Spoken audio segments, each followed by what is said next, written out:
एकाच कडेवर तुटला आयुष्याचा दोरा. आहेत आपण या लोकांच्या बरोबरीचे? नाही थांबता आलं. ए बस रे दादा, बस बसच आहे. काय होतंय, यायला पैसे, मला पैसे, यायला पैसे, यायला काय रे यायला, मला तर पाहू दे ना. हा इतक्या गरमीत बसलेत ते, आणि तुम्ही भिताड घातल्यासारखे उभे राहता. कपडे तर लय घातले जिल्हा परिषद सदस्यवानीच. विडाला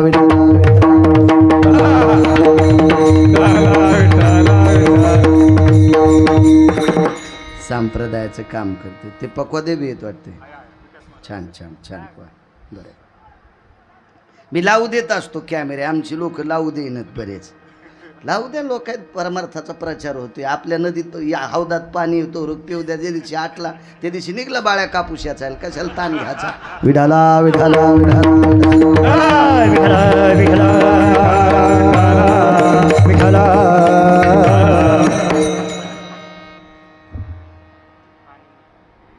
महाराज किती लाख रुपये दिल्यावर माणसं लुगडं नेसतील? नेसतील का? नाही. नाटकात नाही म्हणलो आम्ही, खरं.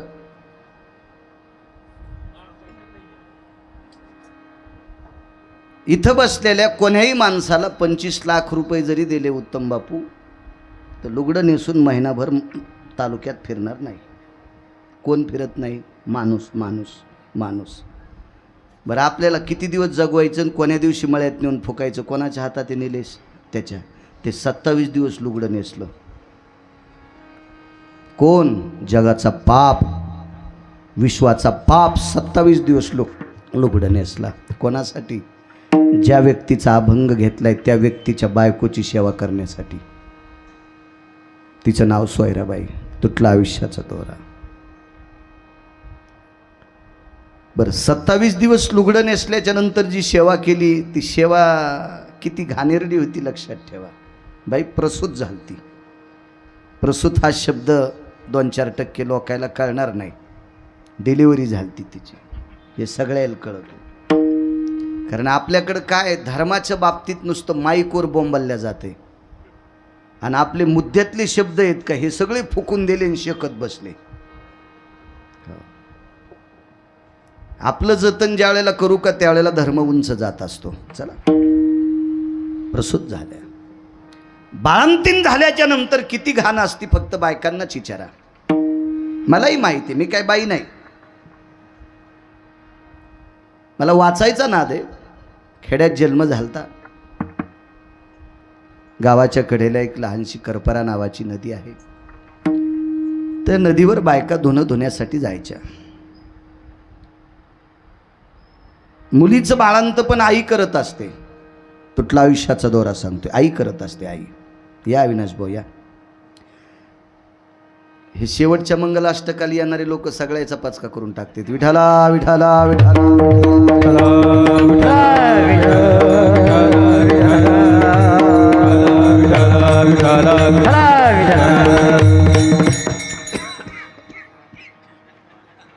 बसा, या ऐकून काळे गुरुजीपाशी. मुलीचं बाळंत पण तिची आई करत असते. आई करत असते. त्या मुलीला मुलगा झाला, या म्हातारीचा कोण येतो? नातू आहे. नातू आहे. इतकी आवड नातवाविषयी आजीला, इतकी आवड, इतकी आवड. पुढचं ऐका. या नातवाचे घाणेरडे कपडे त्याला बाळांते म्हणतात. लहानपणचे बाळांते म्हणतात.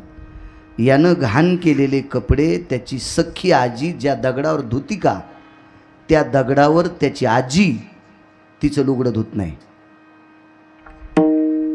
नातू किती आवडतो त्याचं वजन करता येणार नाही.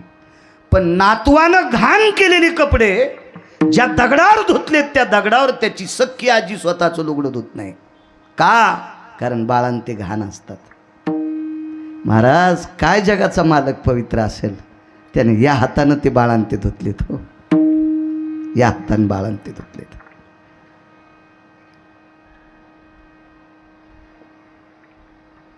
सोयराबाईंचे लुगडे धुतले, वळणीवर वाळू घालायचे. बाळांते चांगले वाळू घालायचे, घड्या करून पुन्हा वळणीला ठेवून द्यायचे. काय सेवा असेल जगाच्या मालकाची. काय अधिकार असेल त्या मालकाचा? एके दिवशी कुटुंब जेवायला बसले. कोणासोबत? पंढरपुरातल्या मालकासोबत. पंढरीतल्या मालकाच्या उजव्या हाताला चोखोबाराय जेवायला बसले. पंढरीतल्या मालकिनीच्या उजव्या हाताला सोयराबाई जेवायला बसल्या. या चोखोबारायचा मुलगा कर्ममेळा नावाचा मुलगा आहे. हा समोर उभा होता. यानं कुठं बसावा?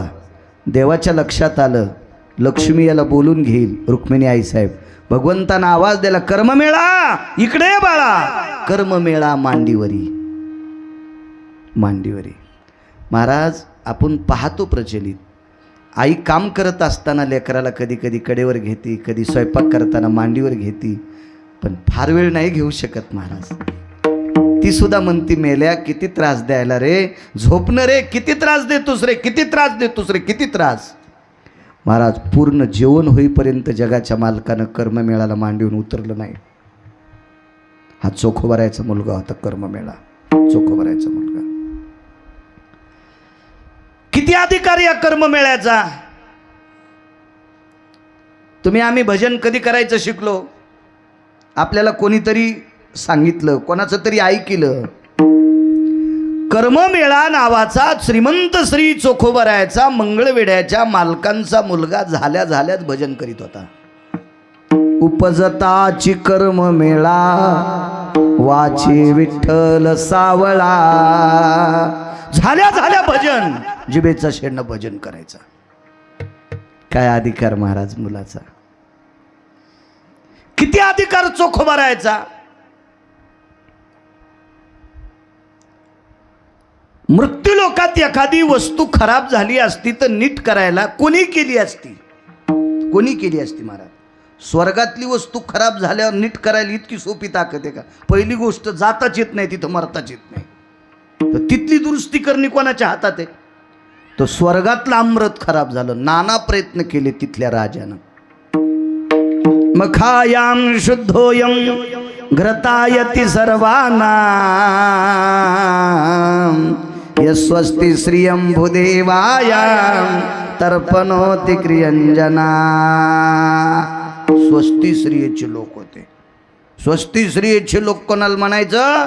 ज्यांची जीभ केळीच्या पानासारखी पातळ असते आणि टोक सुईच्या आणि सारखं टोकतात. विशुद्धयनि भयसुधियनि कालछंद भय जायन्ते वृष्णिर सकल दिमगद निजाय वृष्णिर भयजनि संगपते शुंडा दंडति यति जायन्तो घृते भयायनि सर्वसुदो वैशाम्यर भवसुधि पंगते क्रियान्वित भयमखे जना क्रियान्वित भयमखे जना क्रियान्वित भयमखे जना. असा उदात्त अंतकरणाने हत्तीच्या सोंडेसारख्या तुपाच्या दारात टाकल्या, पण ते नाही शुद्ध झालं. निरोप लागला. चोखोबा नावाचे संत आहेत, आपण यांच्याकडे जाऊन अमृत शुद्ध करून घ्यावा. आणि ते अमृत श्रीमंत श्री चोखोबारायने शुद्ध केलेलं आहे. इतका चोखोबारायचा दर्जा मोठा, इतका त्यांच्या कर्ममेळा नावाच्या मुलाचा दर्जा मोठा. त्यांच्या पत्नीचे लुगडे कपडे साड्या पातळं 27 दिवस पंढरपुरातल्या मालकानं धुतले. इतका त्यांचा दर्जा मोठा. चोखोबारायच्या वडिलाचा दर्जा आहे का? आपण जर एखाद्या मंदिरात गेलो, 500ची 1000ची नोट नाही वाटते आता, नाही का उत्तम बापू? नाही नोट 1000ची, 500च्याच नोट आहे आता. एखाद्या मंदिरात गेलो, 500च्या 2-3 नोटा जर पेटीत नाही, बरं ते पुढं ताट असते ना, त्या ताटात जर 500च्या 2-3 नोटा टाकल्या तर पुजारी खपक्या पेढा देतोय. खोटं बोलतो का मी?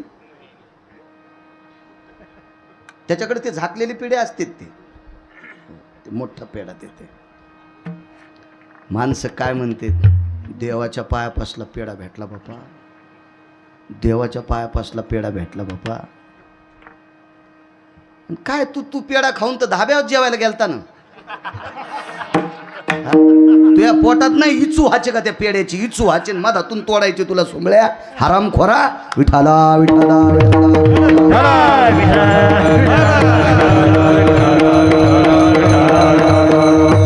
काय माहितीये का, नाटकं जास्त चाललीत नाटकं,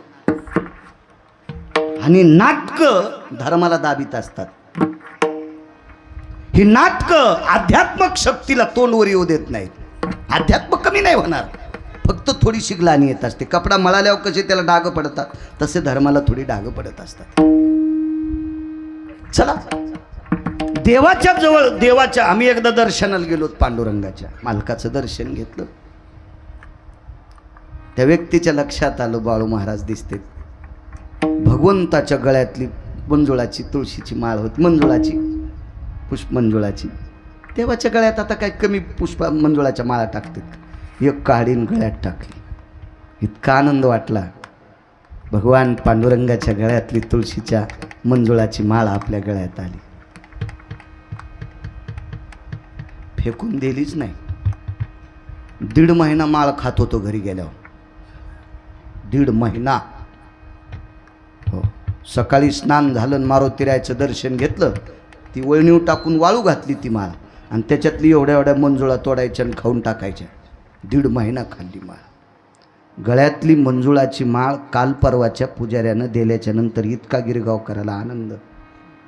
तर चोखोबारायचे वडील मधात येऊ देत नव्हते. तुमच्या माझ्यासारखे पांचट लोक चोखोबारायला येऊ देत नव्हते. अधिकार फार मोठा चोखोबारायचा, पण पायरीचं दर्शन होतं. पायरीचं तुटला आयुष्याचा दोरा सांगतो, पायरीचं दर्शन. बरं खुर्ची द्या आणि एक बसायला द्या. खुर्ची द्या, खुर्ची द्या बाबा.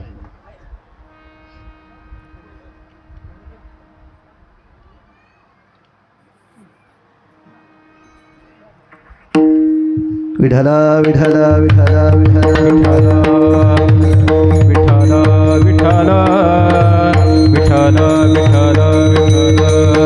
विठला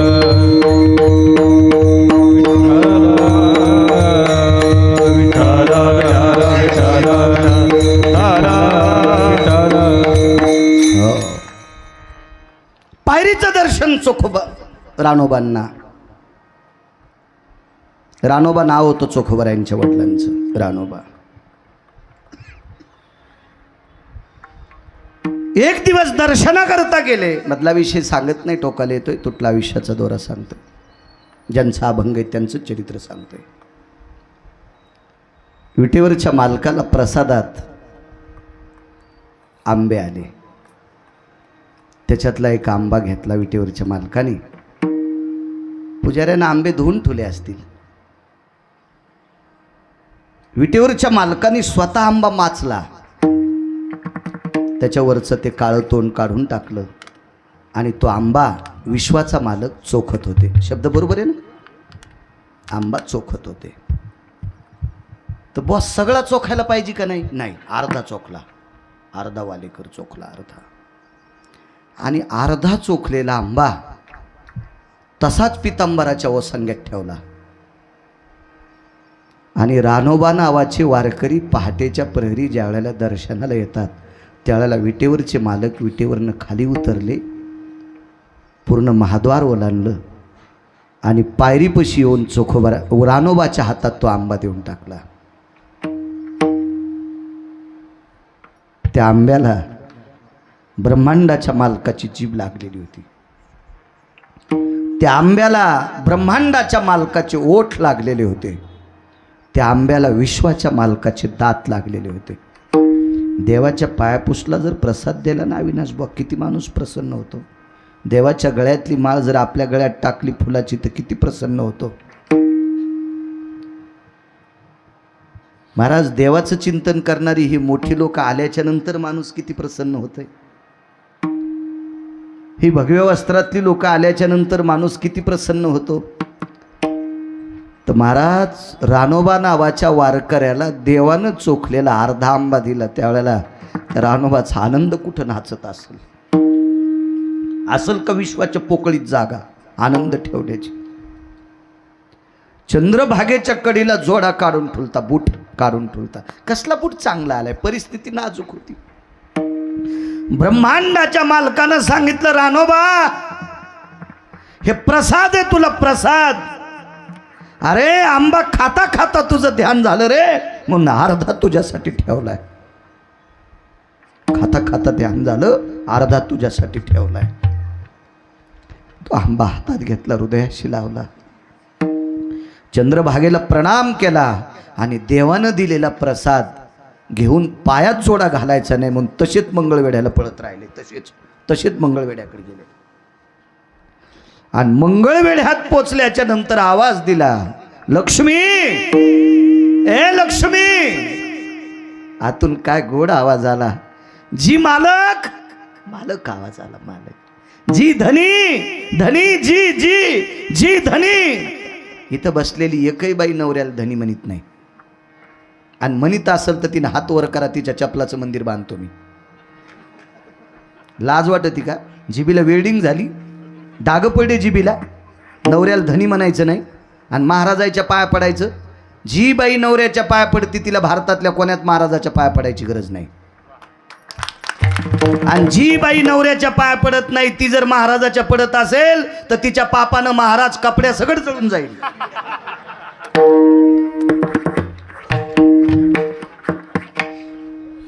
कारण तुमच्यातली एक बाई नवऱ्याच्या 3दा पाया पडत होती तर सूर्य 3.5 घंटे थांबिलता. तिची देवावरी सत्ता. कारण बाईचा सर्वात मोठा देव कपाळाला कुंकू असल्यावर मालक आहे.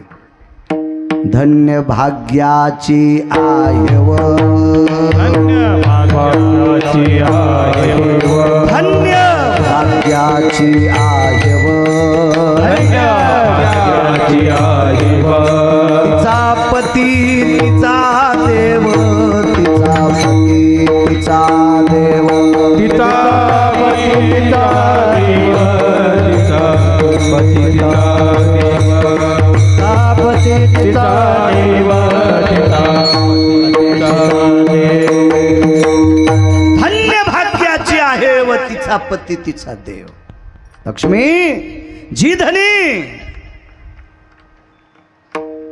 अगं मालकांनी प्रसाद दिलाय. काय बाई होती हो, एकही वर्ग शिकलेली नव्हती. 700 वर्षापूर्वी शाळा असतील का? एक वर्ग शिकलेला नाही. एक वर्ग. उत्तमराव डोक्यावरचा पदर नाही पुढे केला. स्त्रीला 2 पदर असतात, एक डोकं झाकायचा पदर असतो आणि एक वंटी पदर असतो. वंटी पदर पुढे केला आणि त्या वंटीमध्ये देवानं दिलेला चोखलेला आंबा मालकाने रानोबानी पत्नीच्या वंटीत टाकला. आणि वंटीत आंबा असताना मालकाचं दर्शन घेतलं आणि विटेवरच्या मालकाचं नाव घेऊन तो आंब्याचा प्रसाद खाल्ला. चोखोबा जन्माला आले. नाव ठेवलं चोखोबा. नाव चोखोबा ठेवलं. मुद्द्यावर या. ज्या बाईच्या सासऱ्याचा इतका मोठा दर्जा देवप्रसाद देत होता, इतका दर्जेदार सासरा. ज्या बाईला झालेला मुलगा झाल्या झाल्या विठ्ठल विठ्ठल म्हणत होता, मुलाचा दर्जा इतका मोठा. ज्या बाईचा कपडे धुण्यासाठी 27 दिवस जगाचा मालक बाई झाला, चोखोबाची बहीण झाला सारंगधर, उघडा वहिनीदार हाका मारी. एवढा मोठा दर्जा बाईच्या मालकाने मनात आणल्याच्या नंतर स्वर्गातला अमृत शुद्ध झालं. इतका बाईच्या मालकाचा दर्जा. याच्या पलीकडे सांगू तुम्हाला, बाईचे मालक मृत्यू पावल्याच्या नंतर 5-10 क्विंटलात पार्थिव जाळून टाकलं तरी आस्ती विठ्ठल विठ्ठल म्हणत होत्या. पण त्या आस्ती विठ्ठल म्हणतात हे भंगिऱ्याला नसतंय कळत. माऊली महावैष्णव ज्ञानोबारायच्या समाधीला कान लावल्यावर रामकृष्ण हरी आवाज येतो, पण तुम्ही आम्ही कान लावल्यावर येतो का? आपल्या कानानं काय काय गर्दा ऐकिलाय त्याचा मेळ आहे का? हा, उलटा आपला कान समाधीला लावल्या. हा, ज्ञानोबाराय म्हणतील तू लय पापी कान आहे रे. काय काय ऐकिले तू ह्या कानानं भंगिऱ्या. हा, कव्हा तू हा मोबाईल इचकलेला आणि कानाला खुट्या खोचलेल्या. हा, यम तू ह्या कानात तापलेल्या सळ्या घालीन, तापलेल्या. ज्ञानोबारायच्या समाधीतून रामकृष्ण हरी ध्वनीचा आवाज येण्यासाठी कान तितके पवित्र लागतील. हो. आणि चोखोबाराच्या अस्थी विठ्ठल म्हणत होत्या, हे ऐकण्यासाठी नामदेवराय होणं गरजेचं आहे. नामदेवे अस्थी आणल्या पार कोणी, नामदेवे अस्थि आणल्या पार कोणी, नामदेवे अस्थी आणल्या पार, नामदेवे अस्थि आणल्या पार कोणी. हेत चक्र पाणी पितांबर, हेत चक्र पाणी पितांबर, हेत चक्र पाणी पितांबर. महाराज या 450 मिस्त्री मेलते, 450 गौंडी मेलते, 450 मिस्त्री मेले. पण इतक्या मिस्त्रीमध्ये ह्याच अस्थी चोखोबारायच्या आहेत. कळण्यासाठी नामदेवराय लागतील. कानाला अस्थी लावल्या की बुवा विठ्ठल म्हणायच्या हो, आणि मालकानं त्या पितांबरात घेतल्या. काय चोखोबारायचा दर्जा असेल हो, काय सोयराबाईचा दर्जा असेल हो, काय रानोबाचा दर्जा असेल, काय कर्ममेळ्याचा दर्जा असेल. काय बहीण अधिकारी होती, बहिणीचं नाव निर्मळा. काय अधिकारी बहीण असेल चोखोबारायची, निर्मळा नाव आहे तिचं, निर्मळा. इतकं पावन कुटुंब, एवढं पावन कुटुंब, एवढं पावन. काय दंडक दिला पंढरपुरातल्या मालकाने, अरे माझं दर्शन जर घ्यायचं असेल तर मन चोख असलं पाहिजे. आणि मन चोख करण्यासाठी आधी चोखोबाचं दर्शन घ्या. पहिलं दर्शन चोखोबाचं. मन शुद्ध करण्यास, तुम्ही माझं दर्शन घेण्यासाठी तुमचं अंतःकरण चोख असलं पाहिजे, शुद्ध असलं पाहिजे. याच्याकरता शुद्ध चोखोबारायचं दर्शन घ्या. आणि ज्या वेळेला तुम्ही शुद्ध होता का त्यावेळेला तुमची वाणी पवित्र होत असती, मग नामदेवरायचं दर्शन घ्या. म्हणजे नाम अंतःकरणात धरा आणि मग माझ्या दर्शनाकरता या. चोखोबारायचं दर्शन न घेता जो कोणी पांडुरंगाचं दर्शन घेईल तो पंढरपुरातल्याला आवडत नाही, तो पंढरपुरातल्या मालकाला आवडत नाही. किती अधिकार चोखोबारायचा या कुटुंबाचा, पण या कुटुंबातला एकही शिल्लक नाही. का? कारण अभंग त्यांनीच लिहिलाय. पहिल्या कडव्यात म्हणतात, तुटला आयुष्याचा दोरा, तुटला आयुष्याचा दोरा, तुटला आयुष्याचा दोरा, तुटला आयुष्याचा दोरा, तुटला आयुष्याचा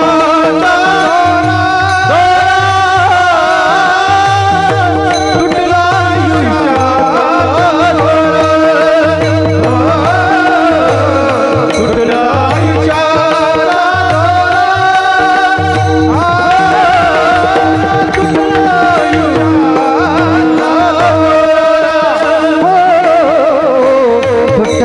आयुष्याचा,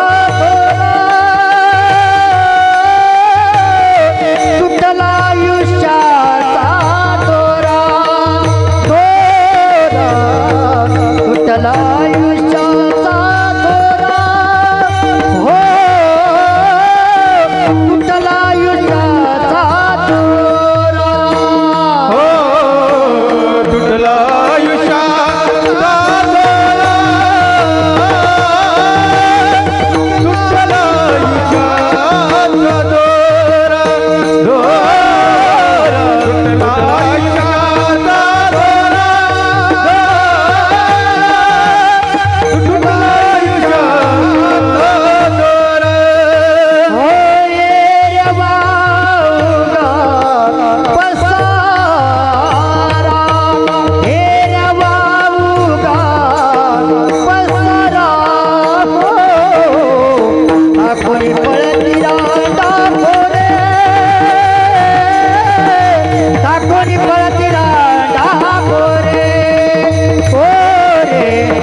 कोणी